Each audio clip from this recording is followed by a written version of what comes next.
What's going on, everybody? It's Dan Moonshine, the Hillbilly Hellraiser. How you doing? Hope you're having a good one. I'm doing all right. It's nighttime. It's been a pretty miserable day here in Florida, weather-wise, raining a lot, but we had some hurricane pass through on somewhere along out in the ocean, somewhere or other. So it's been affecting the weather in a slightly negative and dreary way, but that notwithstanding. Um, so the reason I'm here today, the reason I'm doing a video and using the StreamYard, and I had to try this a second time because with StreamYard I'm a streamed hard, and I had some issues earlier, but I don't use this much, so I had to kind of refresh my brain on how to use it and all that sort of good stuff. But anyhow, so the topic I'm going to cover today, it's been gaining a lot of traction. It's all over the news. It's all, lots of various current events, news, streaming personalities have been covering it that I've been watching. A few of them have given halfway decent takes on it. A few have given slightly uninformed to dog shit takes on it. I've seen, a lot of people are starting to cover this. It's really kind of getting a lot of heat, as it were, as far as the subject goes. But I just figured I'd offer my opinion, coming from the business, coming from wrestlers' mentality, and just kind of offer up what I thought and what I see, and yeah, just go from there and just kind of give my opinion on it because I thought it was interesting. I thought it was unique. It's one of these things that it kind of falls in my wheelhouse with being a wrestling thing, but then it's also kind of like a current event story. So I said, yeah, what the hell? I'll just offer my opinion.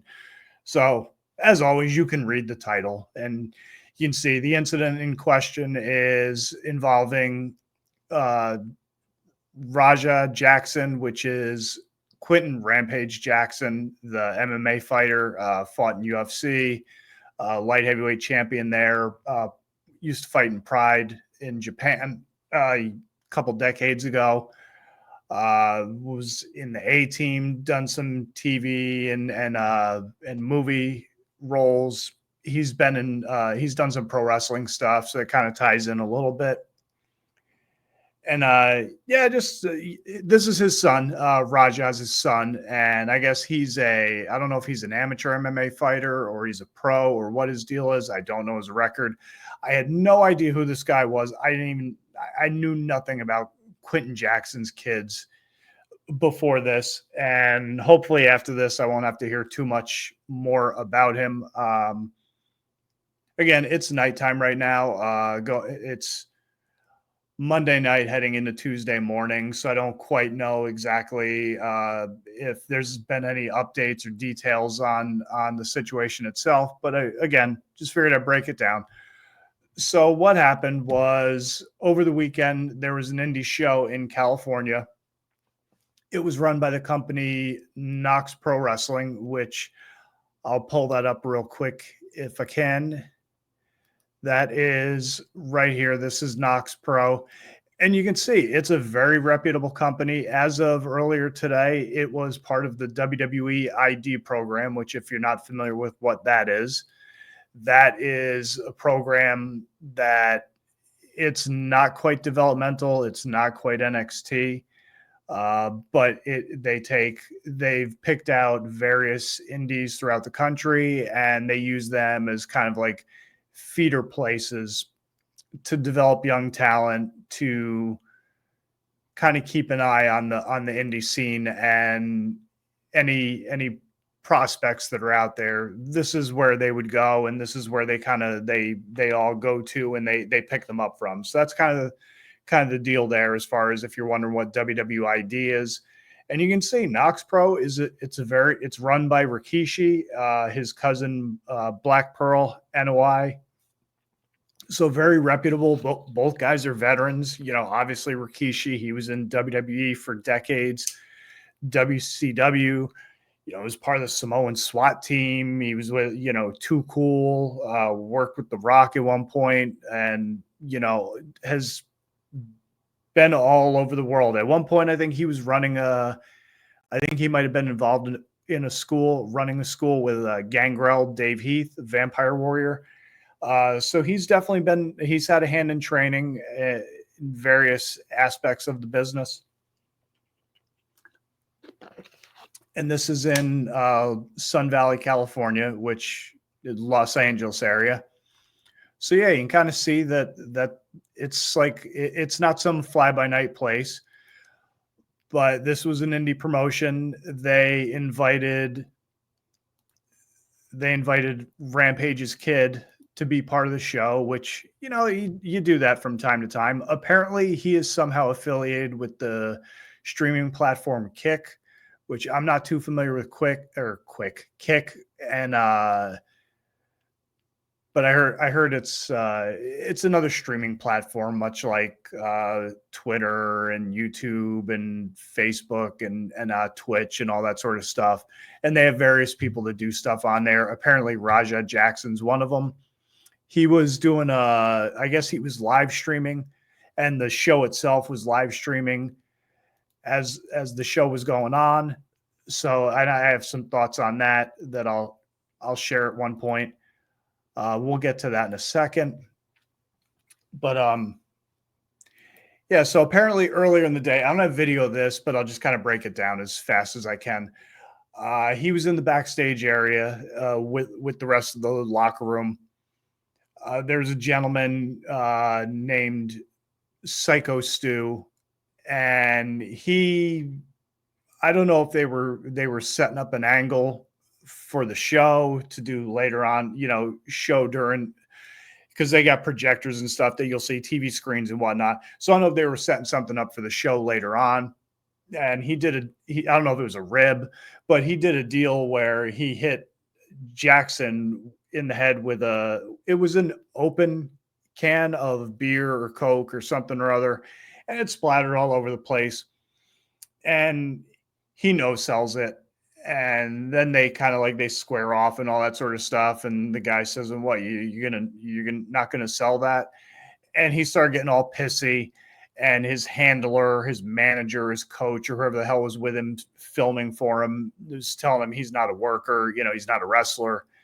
And then I don't know exactly who it was that was sitting there while all this is going on. He's trying to smooth things over, cool everything out, and telling him, it's cool, loose, so on and so forth.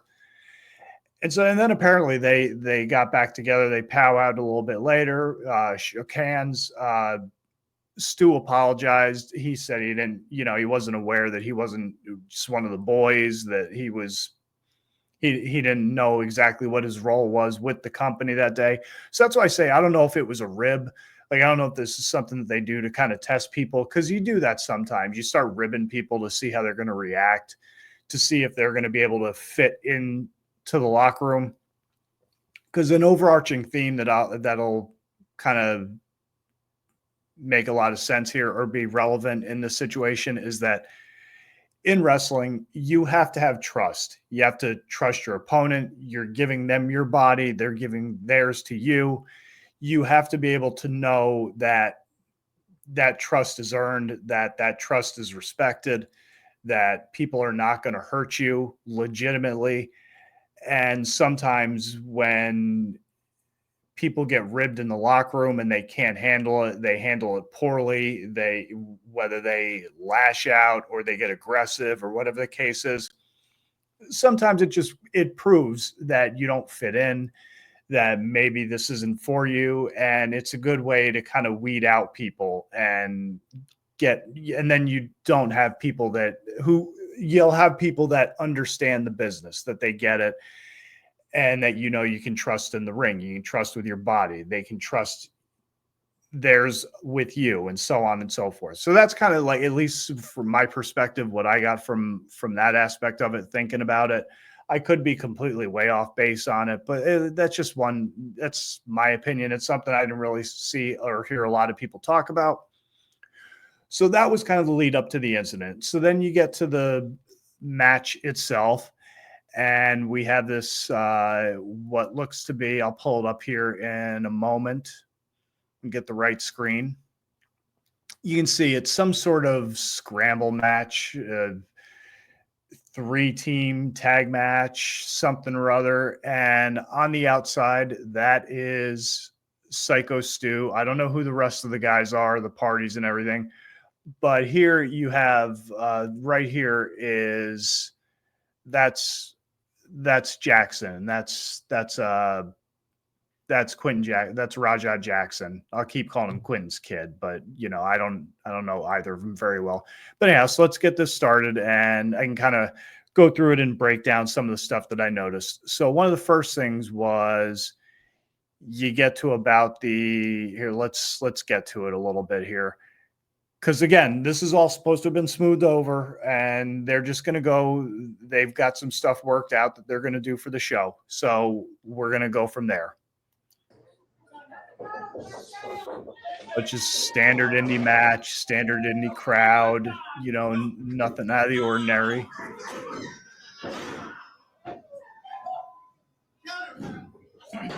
What are they saying?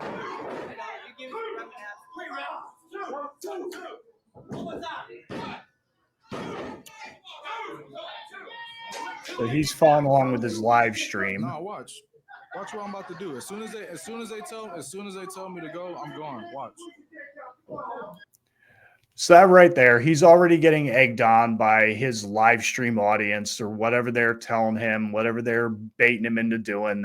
He's already fired up. He's already feeling some sort of way about whatever happened earlier in the day. And so that's the start of it. Already not a harbinger of things to come. So move forward a little bit. Ain't no script, bro. It's not gonna be scripted. I'm telling you that right now. I promise you.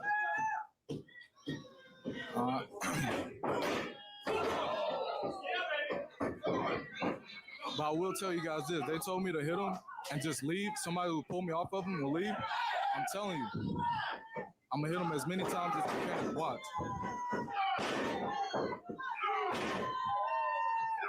Watch.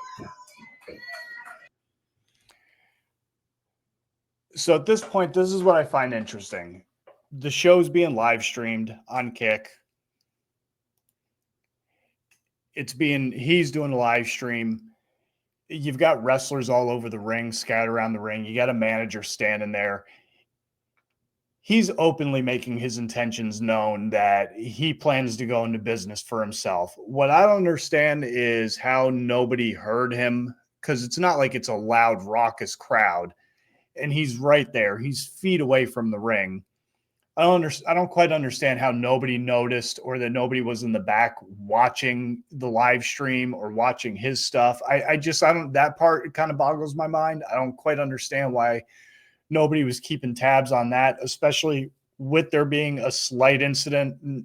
Maybe everybody thought everything was cool and smoothed over, but he's openly declaring his intentions to go into business for himself, which is never a good thing. And again, this guy is some sort of MMA fighter of some degree. And yeah, he's just kind of, he's getting himself all worked up, and all of his idiot fans are sitting there getting him all frothing mad and all that sort of thing. So move forward just a little bit here, and then I'll show you one other thing that kind of caught my attention. I'm not going to fake it.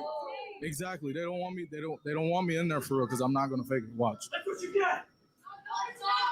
That is what he gets, because he called him. So what? And then as soon as I do what I'm doing, I'm leaving. So again, he's pretty much openly declaring that he's whatever he plans on hitting this guy. The plan is for him to go in there, slam the guy, hit him once, and that's supposed to be the deal. Bada bing, bada boom. It's all good. But he's openly declaring that he's going to go in there, slam the guy, and then hit him as many times as he possibly can. and then he's going to powder out and get the hell out of Dodge. And so he's obviously, you can tell already, he's got some ill intentions planned for this guy. So we'll kind of let's go through a little bit here, and we'll try to. So here we go. We're getting right about to where the incident begins. So let's get into it. So this Psycho Stu's in the ring doing whatever he's doing. Here comes Raja. Terrible spear.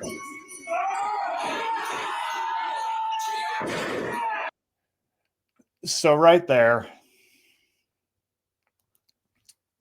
first thing I thought of, which is kind of ironic, was a fight that Rampage had in Pride with Ricardo Arona, where Arona had him in a triangle choke, and Rampage famously lifted him up in a power bomb, slammed him, and knocked him out with the power bomb, and that's how he won the fight. Now, there's been stories over the years that Pride fights were a little bit more, they were a little less legit than maybe the UFC fights. Maybe guys were throwing fights over there, or there was a little bit more of a work going on over there, which there is a little bit of a history of that with the MMA stuff and like the work shoots and stuff like that. You had companies like UWFI and Pancrase and stuff like that. And that's kind of where it all was kind of like the progenitors of mixed martial arts as people know it today. So that's neither here nor there.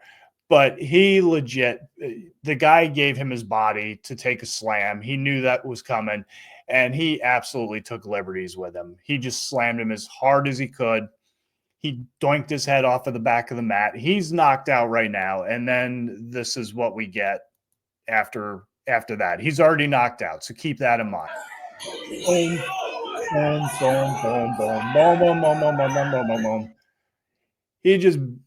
He's just wearing him out with shoot punches, just beating the shit out of a defenseless guy.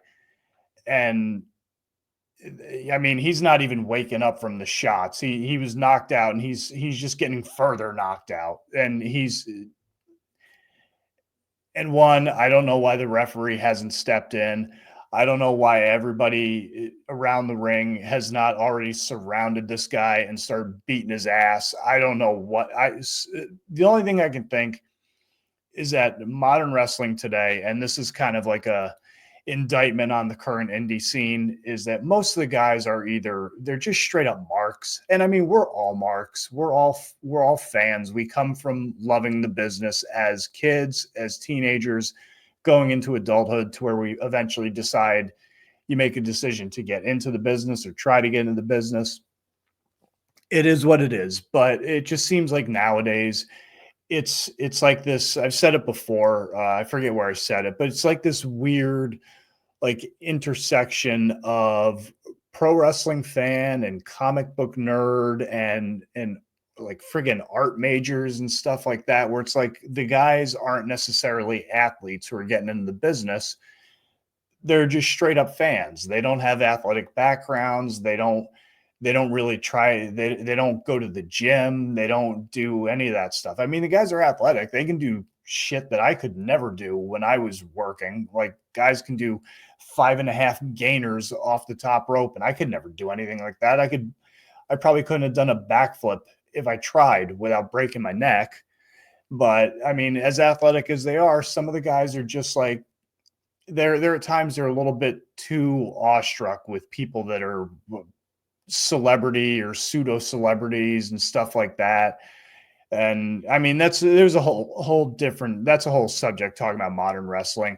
But that's one of the first thing I noticed, is that after he's getting worn out with these punches, and nobody has stopped it yet. And I just don't, I can only think to myself that some of the locker rooms I've been in the past, if this happened on a show where I was working, not me particularly, because I'm not the toughest guy in the world. I wasn't some street fighter and just brawling all the time or anything like that. I always was the dude who just kind of kept his head down and was friends with everybody and tried to be as friendly as I could with everybody, and then just go in there, do my job, and hopefully do it well. Hopefully, get in and out of there, and everybody had fun. Everybody got paid. The fans had a good time.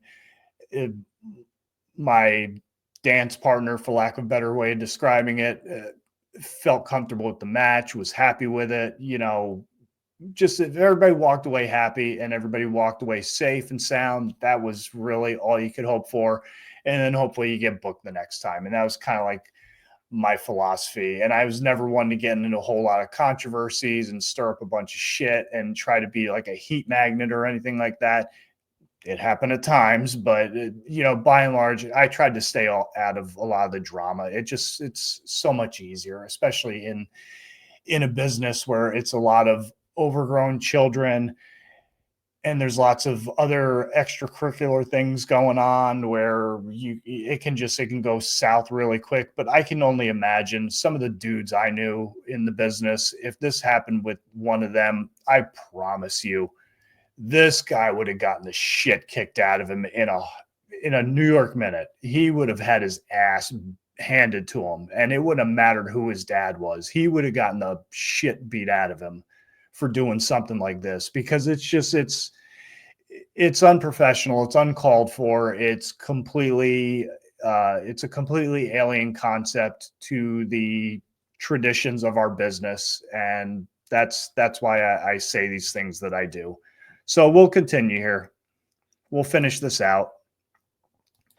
He just keeps wailing on him. This guy tries, but again, I don't think this guy's really prepared or equipped to really handle a guy who does have MMA training and a background and all that sort of thing. So he's trying his best, but not really faring very well. And he just keeps going. Now, this dude, I don't know too much. I'll show it in a little bit, but this guy, he was on something called the Scaling Up podcast. Here, I'm going to try to share that real quick and I'll show you. And then we'll go back to this. But he's on a thing called the Scaling Up podcast, where they did a video with him talking about this incident. His name's Doug. I don't know what his ring name is, and I haven't watched most of it. I tried watching some of it, but it was one of those deals where there was lots of jump cuts and edits and stuff like that, and it was giving me a migraine, so I just stopped watching it. But if you want to check it out, it's there. It's there on YouTube. Just go look up Scaling Up podcast. Apparently, they do those sex predator hunts, like predator poachers. I saw they had a video with a guy named Alex Rosen, who I'm familiar with through some of the podcasts and stuff that I watch and listen to. He's been interviewed on some of them, and he goes around trying to catch all these creeps that go after kids and stuff like that. So he does some yeoman's work there, trying to do stuff like, doing stuff like that and catching people and trying to get some of these creeps off the street. And I guess he was involved in some of that on this particular podcast deal. So yeah, if you want, go check it out, Scaling Up podcast, and you can watch that if you're interested and hear this guy's take on what happened on the incident. But again, he got involved and he did a much better job in restraining this idiot. And you can see he's a little bit bigger, he's got a little bit more mass to him, and he's obviously a little bit better trained, and he was able to hold this guy. And now you start getting more guys get in the ring, which is what I was saying should have happened. Kudos to the guy dressed like the baseball Fury. He was doing his best to keep him restrained. He tried a double leg, which didn't work very well. It looks like, if I can go back a little bit, it kind of looks like the Doug dude. Yeah, he's definitely, he's got a little something going on there. I think they butted heads literally and figuratively in the corner there, and he got busted above the eyebrow a little bit. But yeah, they're all doing as good a job as they can to restrain him and calm him down and do all that sort of stuff. But that was the incident itself. And yeah, that was a pretty brutal one. That one, again, I don't quite know if he got if he was arrested. I'll look at that real quick, because I know from what I heard he was on the run, and then we can talk a little bit more about, because he was talking afterwards. He went and cut some promos on his live stream thing and was talking about people were pissing him off, and people think he's a bitch and this, that, and the other thing. And it's like, well, honestly, you kind of are. You effectively sucker punched a guy, and multiple times you beat up a defenseless guy. I mean, if that's not cowardly behavior or punk behavior, then I don't know what is. But yeah, the fact that he did not actually, yeah, I'm reading some stuff. They're investigating it, but I don't see anything about him actually getting arrested. Just looking at some stuff here. But yeah, man, that was a rough one. And again,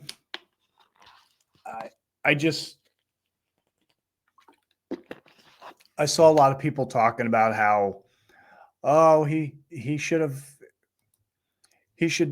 be, oh, well, he's probably going to be arrested, oh, it was attempted murder. I don't know. I'm not a legal scholar. I'm not a lawyer or anything like that. I imagine the guy's probably going to get arrested. Hopefully he doesn't get away with it, because he's got a celebrity father. I know Rampage put a statement out, and he was saying all the things that you're supposed to say when you or a loved one are in some serious legal hot water, and hope a speedy recovery and this, that, and the other thing. And but then he was kind of like, he was blame shifting for his son, saying how he had a concussion and he shouldn't have done anything physical. He was sparring and he got kicked in the head, so he had a concussion and this, that, and the other thing. And hope the guy's well and recovers and all that sort of stuff. But the whole incident was unfortunate, and so on and so forth. But again, this, not to knock Rampage, because he's a fairly colorful character from MMA, but this is a guy who was on a high speed, or not, he was in a car chase with the police in California himself, and ran into a bunch of vehicles, one of which I think had a pregnant woman that was driving, and he collided with her vehicle.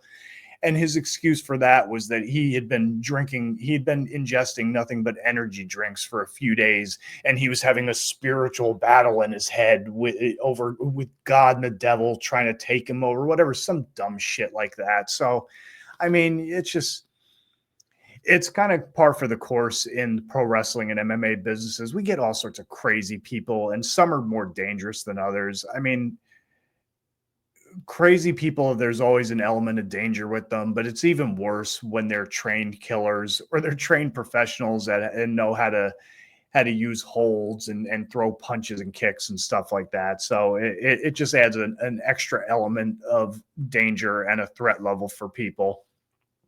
So yeah, that was kind of a wild incident. I'm trying to think of some of the stuff that I heard some people talking about, like, because a lot of people didn't know that Rikishi was involved, that his company was involved.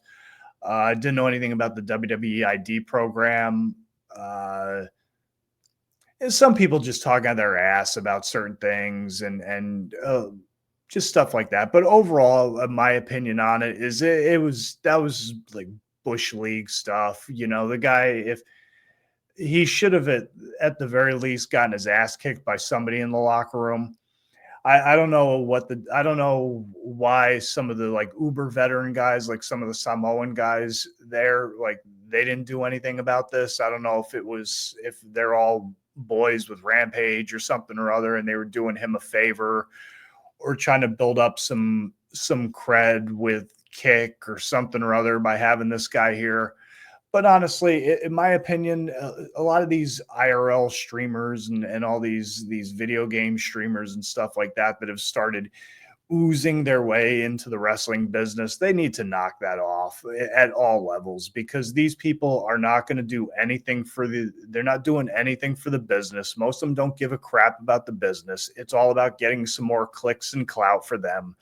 So in my opinion, keep them out of the business, especially if it's a guy who clearly is probably a bit unstable to begin with. And because even Rampage said something to the effect of, because he's got kids in Japan, he's got this kid here. And he said something like, oh, he's got college money set aside for his Japanese kids, but he's got bail money set aside for Raja. So he obviously feels like this kid's a ticking time bomb to some degree. And he was right, if that's what he was thinking. But yeah, it was just a very interesting thing. And it kind of fell within my purview, if you will, as far as the content that I cover, with it being the wrestling stuff and all that sort of thing. But yeah, man, that's my take. It was a Bush League move. I don't know how well the Psycho Stu guy, I think his name is Stu Smith or something like that. A lot of people were talking about, oh, he's a veteran and he uses pro wrestling to help cope with his PTSD. That doesn't really matter. I mean, it doesn't matter if he's a veteran with PTSD or he's some guy turning wrenches and this is what he does as a side gig, or some kid who is second or third generation that's working his way up the professional ladder of the industry. You know, it doesn't matter who did it.